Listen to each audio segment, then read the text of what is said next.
Bonjour à tous, voici mon premier tutoriel sur ma chaîne YouTube. J'espère que vous allez bien dans ce contexte de quarantaine mondialisée. Nous sommes tous confinés chez nous et certains d'entre vous sont seuls à la maison. Du coup, j'ai décidé de créer toute une série de tutoriels qui nous permettront de continuer à travailler ensemble et de mettre à profit ce temps de façon constructive. Ce ne sera pas un cours à proprement parler, mais plutôt l'analyse de certains petits détails qui vous permettront d'aller plus loin dans votre technique. Et ça sous-entend que nous n'allons pas revoir les bases, que vous les ayez déjà vues, même si je vais de temps en temps rappeler certains éléments. Je pars du principe que le tango, comme dans la vie, on ne peut pas rencontrer l'autre tant qu'on n'est pas bien dans ses baskets.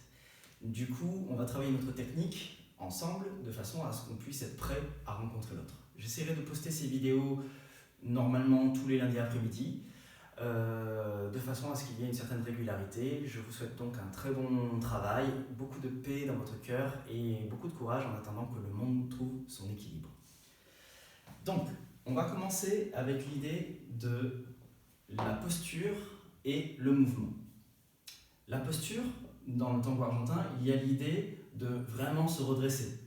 Il y a vraiment l'idée d'être à la fois très droit et en même temps très détendu et très en avant pour pouvoir rencontrer l'autre, justement. Par contre, je ne peux pas être vers l'autre de façon à tomber, perdre l'équilibre et au final peser sur l'autre. Donc il va falloir d'abord que je trouve égoïstement un certain équilibre qui va me permettre d'être très à l'aise sur mon axe. D'accord ? Je vais chercher un bâton. Voilà.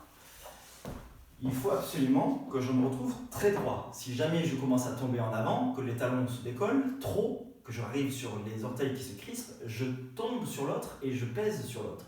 D'accord ? Donc je suis dépendant de l'autre et en même temps, je suis un poids pour l'autre. Il faut absolument que je sois stable sur mon axe et que j'y reste, égoïstement, pour être bien dans mes pompes. Et ensuite, que je puisse réussir à trouver un axe de connexion, c'est-à-dire d'aller en avant, sans que ça mobilise mon bassin. Mon bassin ne tombe pas en avant. Je ne fais pas ça. Ce n'est pas l'axe d'équilibre qui penche vers l'avant, sinon je vais peser sur l'autre. C'est plutôt je reste sur mon axe, perpendiculaire au sol, et je vais m'étirer vers l'avant, étirer les muscles du ventre, étirer les muscles du dos, pour venir vers l'autre sans cambrer. Si je cambre, forcément, je vais être tout raide dans mon dos, je ne pourrai plus danser.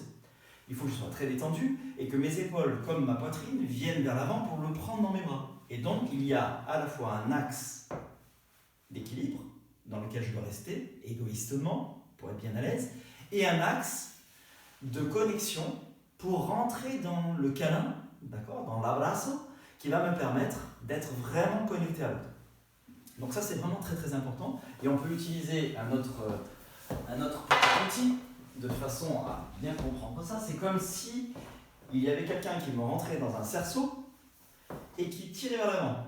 Si jamais je me laisse tomber, ça ne marche pas. Il faut que je puisse rester les fesses en arrière, non pas pour cambrer, mais plutôt pour pouvoir venir vers l'avant au maximum de ce que je peux, sans pour autant que ça décolle mes talons.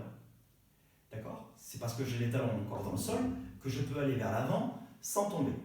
Et une fois que j'ai bien compris ça, je vais pouvoir, à ce moment-là, légèrement décoller les talons, non pas pour tomber sur l'autre, mais simplement pour aller plus dans la connexion, un tout petit peu plus, créer une pression. Donc ça c'est vraiment très important, c'est la posture. Sans la posture, il n'y a pas de mouvement, il n'y a pas de connexion, il n'y a rien dans le tango. Pour nous aider, on a plusieurs exercices, d'accord ? Et j'ai la possibilité par exemple de lever les bras, ça me permet d'ouvrir la cage thoracique et de les laisser tomber. Je monte les bras et je retombe. Je monte les bras et je ne bouge plus ma cage thoracique, je laisse tomber les bras et je me retrouve dans une position très droite, d'accord ? Avec la cage thoracique ouverte, disponible à l'autre. Mon cœur est ouvert. Il ne faut pas que je retombe. D'accord ? Je reste ici et c'est un peu la position finalement du garde à vous.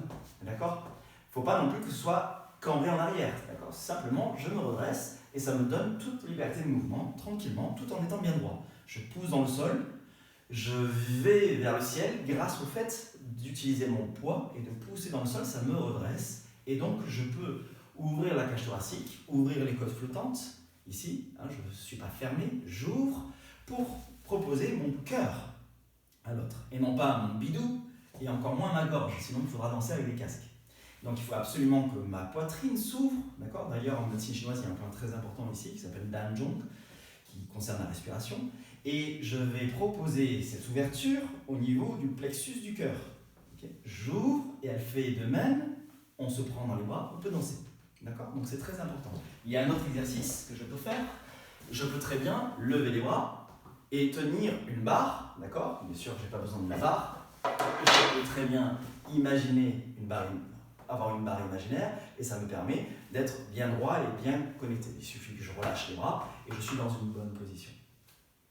Ok, maintenant qu'on a travaillé la posture en synthétique, en synthèse, il faut absolument que je puisse comprendre quelle est la nature du mouvement. Le mouvement du tango argentin, il est de plier sur la jambe d'appui pour que la jambe de transfert puisse s'allonger. Et donc je vais allonger la jambe, que ce soit en arrière ou en avant, ou sur le côté, de façon à ce que je puisse étirer la jambe au maximum sans que mon bassin y bascule.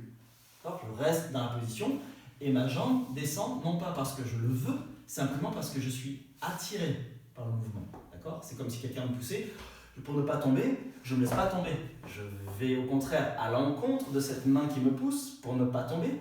Et ensuite, je pourrai partir sur autre chose. On en reparlera sur une autre vidéo quand on parlera du déplacement de l'axe, de la marche.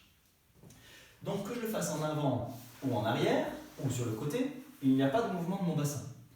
Donc, on va travailler ensemble. Je fais l'allongement de ma jambe sans que le bassin bouge, sur le côté, sur l'arrière, d'accord ? Et là, je vais ouvrir, ici, et je vais caresser le sol, d'accord ? Devant, côté, derrière. Même chose sans ramener cheville à cheville.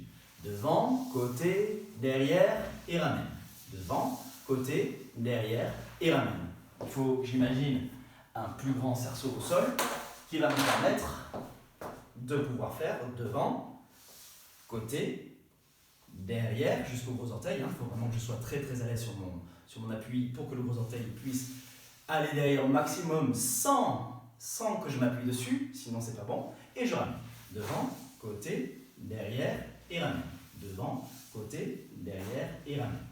Une fois que j'ai compris ça, j'ai la possibilité de faire la même chose que j'en ai plus besoin. J'ai la possibilité de faire un autre mouvement, la quatrième direction pour le tango argentin. Première direction, devant. Deuxième direction, côté. Troisième direction, derrière. Quatrième direction, de l'autre côté. Mais comme il y a ma jambe d'appui qui gêne, je suis obligé de croiser. Devant, côté, derrière, croise. Et si je fais la même chose sans ramener cheville à cheville, ça donne devant, côté, derrière et croise. Devant, côté, derrière et croise. Devant, côté, derrière, croise. Devant, côté, derrière et croise. D'accord ? Et après, je vais pouvoir commencer à m'amuser en faisant différentes petites variantes. Croise, replace, croise et croise, replace. Ici, je vais pouvoir faire des lapis. Le mouvement qu'on appelle lapis, c'est en fait le crayon. On dessine un cercle au sol, comme un rond de jambe. Ici, croise, croise. Je ne suis pas obligé de faire le lapis pour croiser. Je ne suis pas obligé du tout. Je peux même lever pour pouvoir m'enjamber.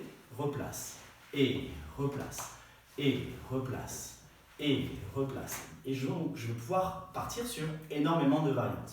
D'accord ? Ici. Ici. Ici. Et. D'accord ? Et énormément de variantes que vous allez pouvoir travailler, découvrir par vous-même. Juste une petite explication de plus. Les cavalières, souvent, quand on vous demande par là-bas, vous allez essayer de croiser devant, mais vous ne pourrez pas parce qu'il y aura le cavalier devant vous. Vous ne pourrez pas croiser devant facilement. Sauf si vous le demandez par des mouvements subtils, on en reparlera dans d'autres vidéos. Mais si vous demande de partir là-bas, pour ne pas tomber, vous êtes obligé de croiser.